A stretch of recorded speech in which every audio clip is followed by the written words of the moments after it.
the medium voltage vacuum interrupters use copper chromium as the contact material. Now, whether the same contact material would be suitable at HV or EHV levels, and these high voltage vacuum interrupters would be invariably rated for higher currents, 3150, 4000 amperes. So the thermal management or the management of the heat dissipation is also one of the challenges. So a lot of new requirements for vacuum breakers would be coming up as we go ahead in railway electrification. Hello there, welcome to the episode 3 of TPP or the Electrical Guy Power Panel. Now we are in a discussion with Mr. Sandeep Kulkarni. We are talking about the vacuum interruption technology. We already had two parts of this video. If you haven't watched that, I'll put link for it down in the description. You can go and watch it because this is in a continuation series and this is the part 3 of that complete discussion.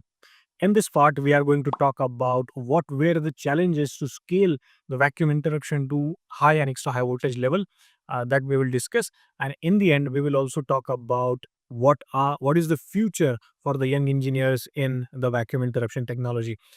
Is the future is bright, or do we see some challenges coming in, or there are no opportunities?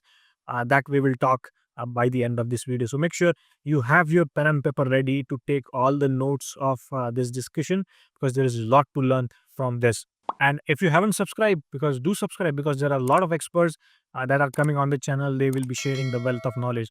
For that, you need to subscribe with bell notification icon turned on. And we are very soon will be reaching 200,000 subscribers. So if you haven't subscribed, do subscribe. Thank you and enjoy the video.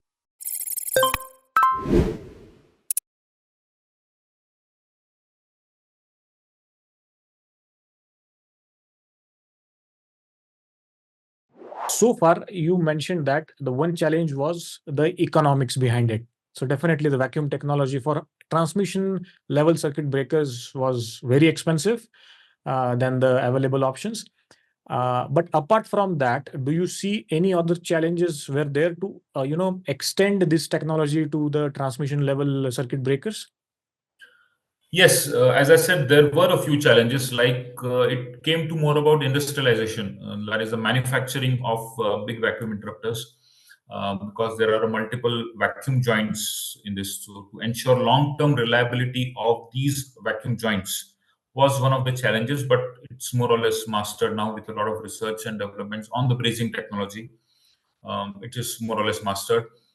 People are also looking at the contact material. In medium voltage, okay, I forgot to mention the medium voltage vacuum interrupters use copper chromium as the contact material. Now, whether the same contact material would be suitable at HV or EHV levels, that is one problem researchers are working on. Then, as I said, the gap or the dielectric strength does not increase proportionately with the gap. So the grading of the field inside the vacuum interrupter becomes very important when we talk about HV or EHV interrupters, because the impulse withstand voltages are quite high. And when we go beyond certain voltages, we also get the switching impulse. Up to 145 kV, if I remember, it's only the lightning impulse. Beyond 145 kV, there is also the switching impulse, which is more stringent as compared to the lightning impulse withstand. So the grading of the internal fields of the vacuum interrupter is one more critical challenge with the researchers would to be definitely working on how to solve it.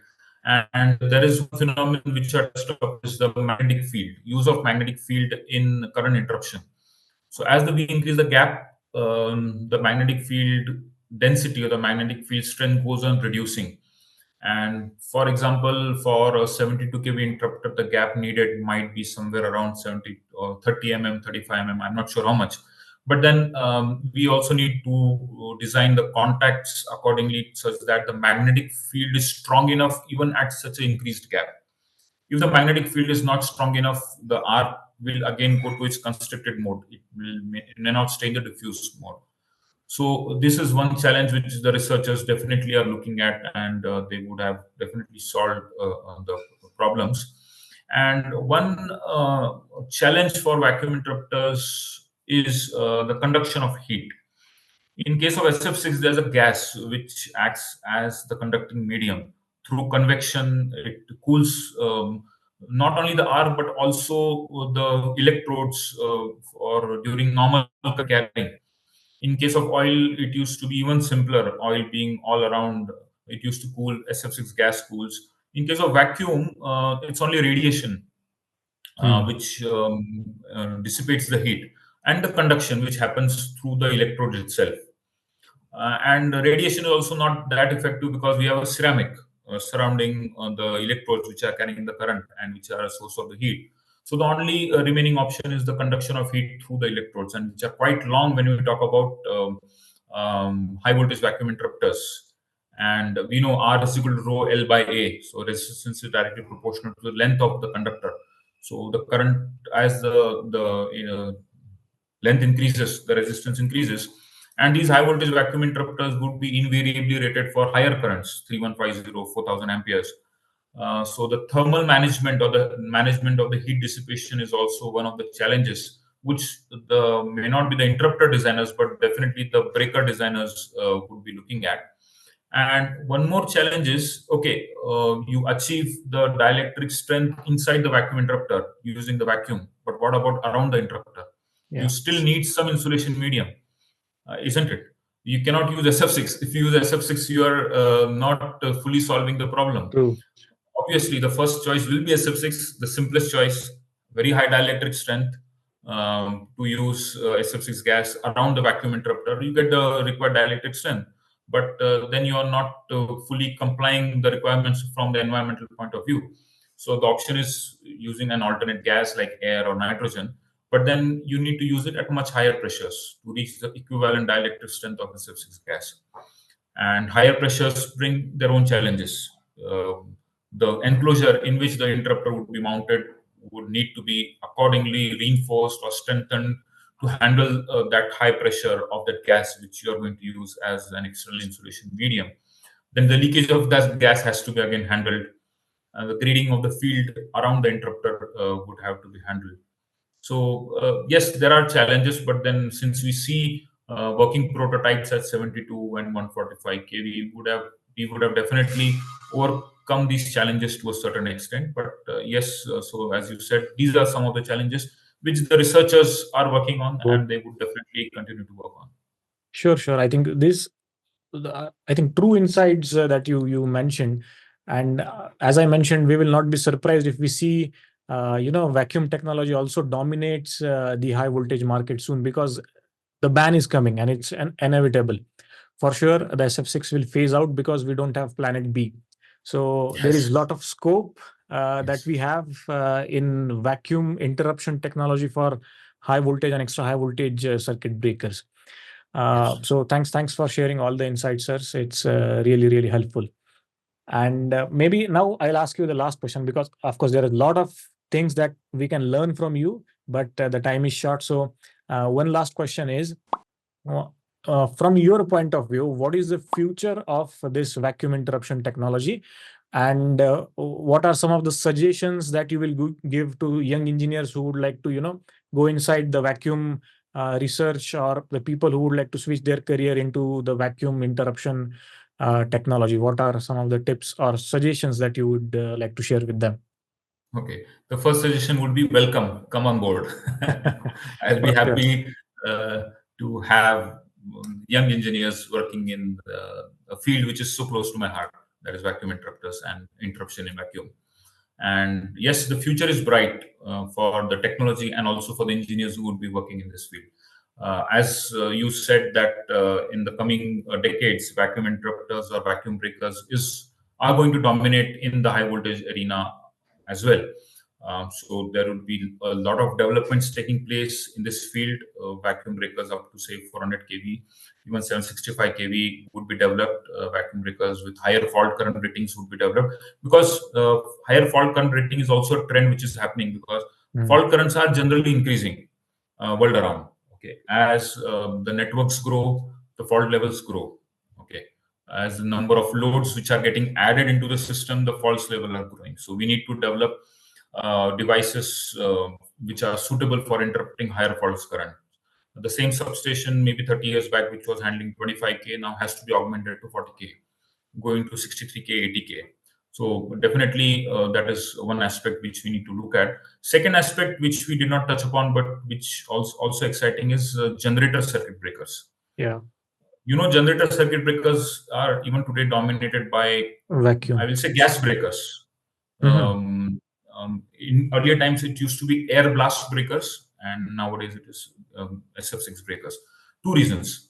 Um, the fault current is very high. When we talk about generator breakers, it's upward of 80 kiloampere. It can go up to 200 kiloampere also. And secondly, the DC component is very high. At the output of the generator, the DC component can touch even 100% or 120%, which is typically 40% in the distribution class breakers. So the requirement of the breaker to handle the energy is exorbitantly high. High fault current and high DC component. So you keep the breaker keeps on waiting for the current zero, but it appears after a very long time. Now here we are talking about milliseconds, but for us engineers who are working in this domain, even 100 milliseconds is a very long time, isn't it? Yeah. If a current zero does not appear at 10 milliseconds, we will be worried, definitely, isn't it? For people outside the world, 10 milliseconds is nothing, but for us, even 10 milliseconds is everything. Everything. In fact, I'll just take a detour. There is a club called Current Zero Club. Okay. The Current Zero Club, the people of Current Zero Club are working exclusively. What happens 200 nanosecond before current zero, 200 nanosecond after current zero. So you can imagine they have devoted their entire life to these 400 nanoseconds. And why I took this detour, just to tell the young engineers that even such kind of opportunities exist if you want to go deep in this field. And the rewards are also high. You get a lot of acknowledgements, you get a lot of publications, recognitions. So yes, so this coming back to the generator breaker. Now, since SF6 is being banned, so obviously vacuum breakers would find their feet in the generator breaker applications also. And there are a lot of developments are required. Developments are being done. I've seen prototypes, or at least models which are claimed to have interruption capabilities of say 100 kiloampere, 120 kiloampere, 80% DC components. So such figures I have read. So work is happening in this field also, and we would definitely see vacuum breakers in generator breaker applications in the coming years.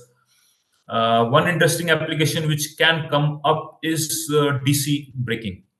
DC braking is in vogue. We have been talking about since a long time, but still DC breakers are not that coexistent with AC breakers, because as per my knowledge, even today DC braking happens on the AC side. If there is an HVDC line, there are converter stations. Yeah. So we have point-to-point lines which are called links, HVDC links. And I may be wrong, but as per my knowledge, even today the interruption happens on the AC side. So if there's a fault, the AC side interrupters or AC side breakers trip, or there is some management in the power electronics which converts the AC to DC. But in future, if we talk about MVDC, then there'll not be just point-to-point lines. There will be multimodal networks. So even it will be kind of a grid or a ring or a radial distribution may happen in future. And in those times, you would definitely need breakers which can interrupt DC. And DC breakers will not be a complete mechanical breakers. As I understand, they'll be hybrid. There will be some power electronics and some mechanical devices like vacuum breakers. So there's a lot of research being done to assess the feasibility of vacuum breakers. And there are prototypes as we talk. There are prototypes. There are even applications which are on the field as pilots, which are testing the vacuum breakers for DC applications. So this is another interesting technology which will be coming up, vacuum breakers for DC applications. One more thing which will be happening is railway electrification. Yeah. In India, railway electrification is happening at a rapid pace. When we say electrification, the locomotives will be having vacuum breakers, which are installed on top of them. So a lot of new requirements for vacuum breakers would be coming up as we go ahead in railway electrification. And there are a lot of other applications which might come up, like why not vacuum interrupters in low voltage? Considering vacuum interrupters have so many advantage of say life, smaller size, low maintenance, then why not at low voltage applications if you can find some? To give you an example, the product called vacuum contactor, right? Yeah. So vacuum contactor, the life is quoted in terms of millions. It's not quoted in terms of thousands or so. It's quoted in terms of millions. So there are Million low voltage operations you're saying. operations, yeah, life in terms of operations, yeah, not in terms of years, but in terms of operations. So definitely there will be more applications in low voltage domain also, considering the various advantage of the vacuum switching medium. Then other applications like capacitor switching, inductor switching. So these are also getting more and more into vacuum from the other type of switches. So my message to the young engineers is welcome on board. There are a lot of opportunities in the field of design, development, research, both fundamental research and application research in the field of vacuum interrupters and vacuum breakers. As Gaurav mentioned and we discussed, there will be links in this video about the various avenues where you can look up for the material related to vacuum interrupters. So read those materials, and if you are interested, definitely you can think about having or making a very good career in this field of vacuum interrupters and vacuum interruption. Yeah, yeah. So very detailed breakdown shared by sir. What are the technologies that is coming? What is the future that you can expect? I will just summarize it in a very short statement that the future is bright. So, and especially in today's world where all the young engineers are, attracted towards the IT field, I would personally encourage you also look at this opportunity. Certainly, there are a lot of rewards also involved in this, and the satisfaction that you get out of this is, not comparable. So for sure, look at this opportunity also as a career option, and definitely it will reward you. Sandeep sir, thank you so much for your time. I think the discussion was really, really great. I personally learned a lot of things. For sure, there are a lot of things that we can learn from you. But thank you so much for your time, and I really appreciate that you came on board and share this precise knowledge with all of us. Thank you so much for your time.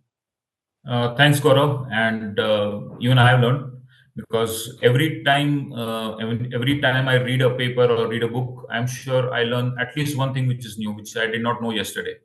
So through this discussion, even I learned quite a lot, and it was a very fruitful discussion. And I'm always happy to share my little knowledge on vacuum interrupters and attract people to this field. That's my selfish motive, I can say, to attract more and more bright engineers, young engineers to this field of vacuum interrupters. So thanks, Gaurav, for having me, and all the best to your videos and your initiative, I should say, for disseminating the knowledge on electrical engineering far and wide. And I'm very happy that your videos are getting a lot of views, a lot of likes, and world over they are being watched. So keep it up, and all the very best for this noble initiative. Thank you. Thank you. Thank you so much, sir. I think the pleasure is all mine to have you on board. And if you have any questions for sir, you can just put it in the comment section below. We'll look at it and we'll try to answer them as well. So thank you so much, and we'll see you in our next video. Thank you. So that's the end of the part 3 of the discussion I had with Mr. Sandeep Kulkarni. I hope you enjoyed the discussion and have also learned a lot of things from this. And in part 3, we talked about the challenges the vacuum interruption had, or still it's going on. The research is going on that. And we also discuss the key opportunities, and from that discussion it is very much clear that the future is bright. There are a lot of opportunities that are going to come in terms of the vacuum interruption technology. So definitely, if you are interested, learn more about it. You can put your doubts in the comment section and we'll try to answer those for you. If you like this complete discussion, then do comment helpful. If you have any questions, feel free to put that in the comment section also, and do like this video if you found the whole series helpful. In the next episode, we have another expert with us, in which we are talking about the switchgear monitoring system in the medium voltage industry, which is, by the way, one of the hot topics in the industry. We are going to discuss on that part, and for that you have to subscribe to the channel, because that's how you will be getting the updates. So thank you so much for watching, guys. I'll see you in the next one, but till then, keep watching, keep learning.